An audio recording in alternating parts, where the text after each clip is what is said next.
6 مہینے کے کشمکش کے بعد آخر امارت شریعہ کو 8واں امیر شریعت مولانا فیصل رحمانی مل گئے ہیں۔ اس وقت ہمارے ساتھ موجود ہے بات کرنے کے لیے امارت شریعہ کے نائب امیر شریعت حضرت مولانا شمشاد رحمانی۔ انتخابی امیر شریعت کو لے کر 6 مہینے سے ایک معاملہ چل رہا تھا، بہت اوپر سے باہر سے ایک دباؤ تھا، آپ پہ بھی پریشر تھا۔ تو میں آپ کے تجربے کی روشنی میں چاہتا ہوں کہ اس پورے معاملے میں کس طریقے سے آپ نے اس کو ڈیل کیا؟ بسم اللہ الرحمن الرحیم۔ دیکھیے، حضرت امیر شریعت حضرت مولانا سید محمد ولی رحمانی صاحب رحمۃ اللہ علیہ کا وصال 3 اپریل کو ہو گیا۔ اس کے بعد یہ ذمہ داری مجھ پر آئی تھی، لیکن لاک ڈاؤن کی وجہ سے اس میں تاخیر ہوتی چلی گئی،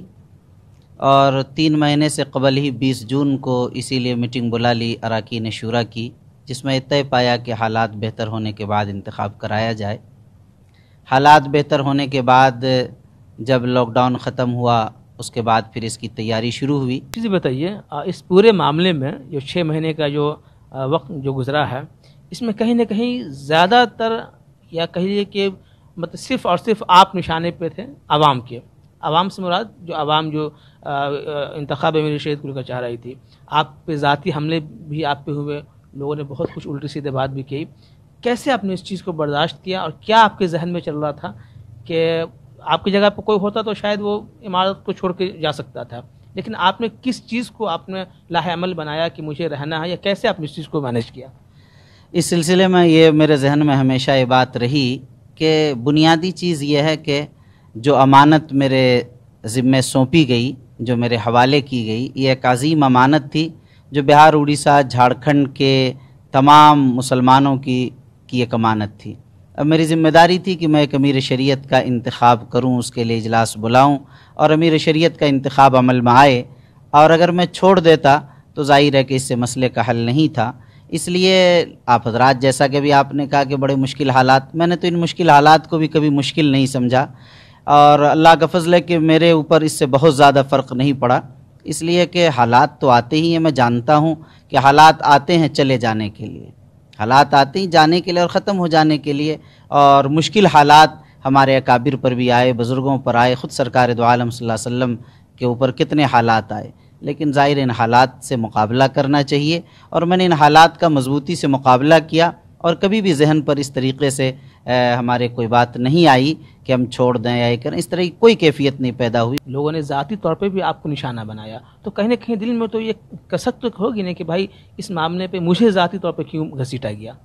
نہیں، یہ تو ہوتا ہی ہے۔ دیکھیے، ذاتی طور پر مجھ پر حملہ نہیں کیا جاتا تو وہ اپنے ناپاک عزائم میں اور ناپاک منصوبوں میں کیسے کامیاب ہوتے، ذاتیات پر ہی اترا جاتا ہے، اور ظاہر آپ صلی اللہ علیہ وسلم پر بھی شاعر ہونے کا الزام، اور ساحر ہونے کا الزام، اور مجنوں ہونے کا الزام، نہ معلوم کیا کیا الزامات لگائے، تو ظاہر ہے کہ آپ علیہ السلام تو معصوم تھے، تو ظاہر ہم لوگ تو معصوم بھی نہیں ہیں، کوئی معصوم نہیں نبی کے علاوہ، تو ہم تو گنہگار ہیں، سراپا گنہگار ہیں، تو ظاہر اگر یہ الزامات لگائے تو اس کو یہی سمجھ کر میں برداشت کرتا رہا کہ یہ تو ہمیشہ شیوا رہا ہے، یہ ہوتا رہا ہے، لیکن الحمدللہ میرے دل میں نہ کل تھا نہ آج ہے۔ بہت سارے لوگ آج معذرت کر رہے ہیں اور معافی کی درخواست کر رہے ہیں جب ان کے اوپر چیزیں واضح ہوئیں، لیکن میں نے تمام لوگوں سے کہا کہ معافی کی ضرورت نہیں ہے، نہ معذرت کی۔ جس دن آپ نے کہا اسی دن میں نے معاف کر دیا، میں نے دل میں اپنے رکھا ہی نہیں۔ میرا ایک مزاج ہے، چاہے کچھ بھی کہے، اسی لیے آپ نے دیکھا ہوگا اس پورے پس منظر میں کہ میں جو بھی آئے، چاہے وہ میرے خلاف کتنا لکھتے رہے، کتنا بولتے رہے،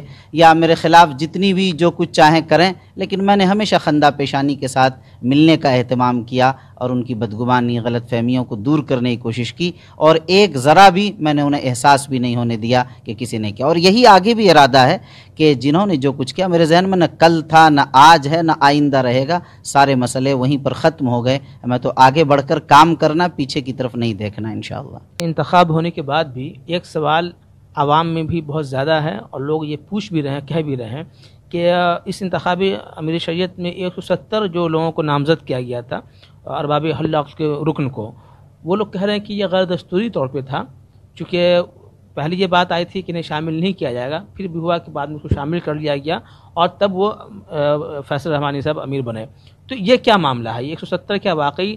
شامل تھے یا غیر دستوری طور پر انہیں شامل کر لیا گیا؟ دیکھیے، 170 دستوری ہے اور یہ شرعی طریقے پر ہے، بڑی واضح بات ہے، اس میں بدگمانی پیدا کرنے کے لیے یہ بات کہی گئی ہے۔ صرف 20 جون کو شورا کی میٹنگ میں جو سب کمیٹی بنائی گئی 11 رکنی کمیٹی، اس کمیٹی کو یہ بنائی ہی اسی لیے گئی تھی کہ تاکہ جو حضرات انتقال کر گئے ہیں ارباب اہل وقت میں ان کو خالی جگہیں جو ہو گئی ہیں ان کو پر کیا جائے، اسی مقصد کے لیے کمیٹی بنائی گئی تھی۔ اور آج نہیں بنائی گئی بلکہ یہ روایت رہی حضرت مولانا سید نظام الدین صاحب رحمۃ اللہ علیہ کے انتخاب سے قبل بھی حضرت نے کیا تھا، حضرت مولانا سید محمد ولی رحمانی صاحب رحمۃ اللہ علیہ کے امیر شیخ صاحب کے انتخاب سے قبل بھی یہ ہوا، اور امیر شیخ سامن سے قبل بھی، اور تمام اراکین شورا نے متفقہ طور پر جس میں 98% لوگ شامل تھے، 91-92 اراکین شورا شامل تھے، ان سب نے متفقہ طور پر یہ کمیٹی اسی مقصد ہی کے لیے بنائی تھی کہ یہ حضرات ارباب اہل وقت کی خالی جگہوں کو پر کریں۔ تو ظاہر و غیر دستوری کیسے ہو جائے گی جس کو اراکین شورا نے کیا؟ نمبر 2،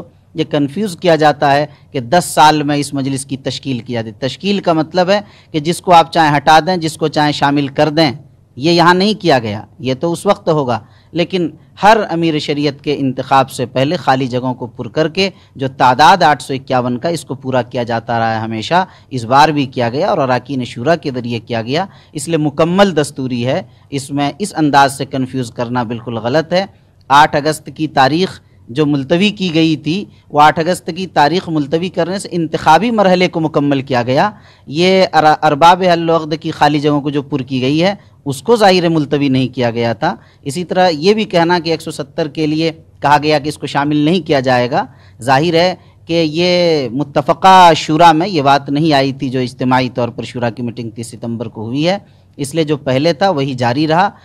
اب جو نئے امیر شریعت آئے ہیں ان کے ساتھ تال میل کیسا ہے کام ادارے کو آگے بڑھانے کے لیے؟ دیکھیے، نئے امیر شریعت جو منتخب ہو کر آئے ہیں، اللہ تعالیٰ نے انہیں علم اور فضل سے بھی نوازا ہے، اور اللہ تعالیٰ نے انہیں حلم اور بردباری سے بھی نوازا ہے، اور اللہ تعالیٰ نے انتظامی صلاحیت بھی انہیں بھرپور عطا کی ہے۔ اس لیے ظاہر ہے کہ اگر ایسے امیر شریعت امارت شریعہ کو مل گئے ہیں تو یہ بڑا اچھا ہے، اور بہت ہی سنجیدہ، متواضع، بڑے خلیق اور سب کو لے کر چلنے کا مزاج ہے۔ اسی وجہ سے الحمدللہ ثم الحمدللہ چند دنوں کے اندر ہی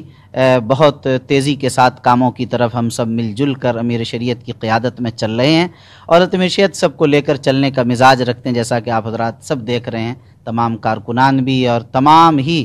ماشاءاللہ بہار، اڑیسہ، جھارکھنڈ کے مسلمان خوش ہیں اور محسوس کر رہے ہیں، اور انشاءاللہ اندازہ یہ ہے کہ اگر حضرت امیر شریعت کی قیادت و سیادت میں ہم سب مل کر کام کریں گے تو امارت شریعہ بہت تیزی کے ساتھ ترقی کی طرف گامزن ہوگا انشاءاللہ۔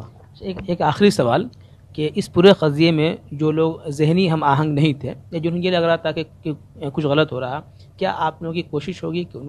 ان سے بات کر کے امارات سے ان کو جوڑنے کی کوشش ہو؟ جی، کوشش ہوگی نہیں بلکہ کوشش جاری ہے۔ ہم نے شروع ہی دن سے کہا کہ جنگ گزشتہ یاد مکن، گزری ہوئی بات کو یاد نہیں کرنا ہے۔ ہم نے تقریر میں اپنے کہا تھا ارباب اہل وقت کے اجلاس میں کہ امیر شریعت جو بنیں گے وہ سب کے تمام حضرات کے امیر شریعت ہوں گے، اور امیر شریعت کو بھی یہ سوچنا ہوگا کہ ہم سب کے امیر شریعت ہیں، کس نے کس کو بنا اس سے کوئی بحث نہیں۔ گزشتہ کوئی بات نہ دیکھنے کی عادت ہے، نہ اس کو دیکھنا چاہیے، بالکلیہ طریقے پر بھول جانا چاہیے۔ اگر اب بھی ہمارے کوئی بھائی ہم سے دور جائیں گے، ہماری 100% کوشش رہے گی کہ ہم ان کو قریب کریں، لیکن ہم چاہیں گے کہ ملت میں اتحاد رہے، اجتماعیت رہے، اس لیے کہ اتحاد اور اجتماعیت ہی بنیاد ہے ہمارے شریعہ کی۔ ہم ہمارے شریعہ میں بیٹھے رہیں اور اتحاد نہ ہو، اجتماعیت نہ ہو، تو ہم سمجھتے ہیں کہ ہم اپنے مقصد میں کامیاب نہیں ہو پا رہے ہیں۔ اس لیے اتحاد اور اجتماعیت کی دعوت کے لیے ہم ہر وقت کھڑے رہیں گے اور ہر وقت اس کے لیے کوشاں رہیں گے انشاءاللہ۔ اس موقع پہ جن لوگوں کا اہم رول رہا ہے امارت شریعہ کو لے کر، انتخاب امیر شریعت کو لے کر، ان لوگوں کے لیے آپ کیا پیغام دینا چاہیں گے؟ یہ بہت اچھا سوال کیا آپ نے۔ دیکھیے، اس موقع پر مجھے پیغام نہیں بلکہ ان سب کا شکریہ ادا کرنا ہے۔ یقین مانیے کہ اس موقع پر اللہ تعالیٰ نے امارت شریعہ کو جو ٹوٹنے سے بچایا ہے اور ملت کی کشتی کو متحد ہو کر جو آگے بڑھایا ہے، اس میں صحیح بات یہ ہے کہ صرف میرا کردار نہیں ہے، در حقیقت اس میں تمام امارت شریعہ کے اراکین شورا کا، تمام ارباب اہل وقت کا، اور تمام اراکین عاملہ کا، اراکین ٹرسٹ کا، اور ہماری خاص طور پر 11 رکنی کمیٹی کا رول ہے۔ ہم ان سب کا بہت بہت تہہ دل سے شکریہ ادا کرنا چاہتے ہیں، اور ساتھ ہی اس کے اندر ہم حکومت اور ان کے تمام ذمہ داران افسران جنہوں نے مضبوط سیکورٹی کا انتظام کیا اور اندر بھی انہوں نے انتخاب کو پرامن اور خوشگوار مرحلے میں گزارنے کے لیے انہوں نے جو انتھک محنتیں اور کوششیں کی ہیں، میں بے حد ان کا بھی شکر گزار ہوں، اور اسی طرح تمام ملی تنظیموں کا، صحافیوں کا، اخبارات کے مدیران کا، اور اس طریقے سے جن حضرات نے بھی جہاں امارت شریعہ کے تمام محبین، مخلصین، معاونین کا شکر گزار ہوں، اور آپ کا بھی میں خاص طور پر شکر گزار ہوں کہ ای ٹی وی بھارت نے بھی بہت ہی زیادہ ہر موقع پر تعاون کیا اور اس کا خیال کیا، اور اس طریقے سے میں سب کا نام نہیں لے سکا، جن حضرات کا نام نہیں لیا اس موقع پر، جنہوں نے جس طرح سے بھی معمولی سا بھی تعاون کیا، ان سب کے بے حد شکر گزار ہیں۔ سچی بات یہی ہے کہ آپ تمام حضرات کے تعاون ہی کی بنیاد پر اتنی کامیابی کے ساتھ یہ پروگرام مکمل ہوا، اس کے لیے میں پھر ایک بار شکر گزار ہوں۔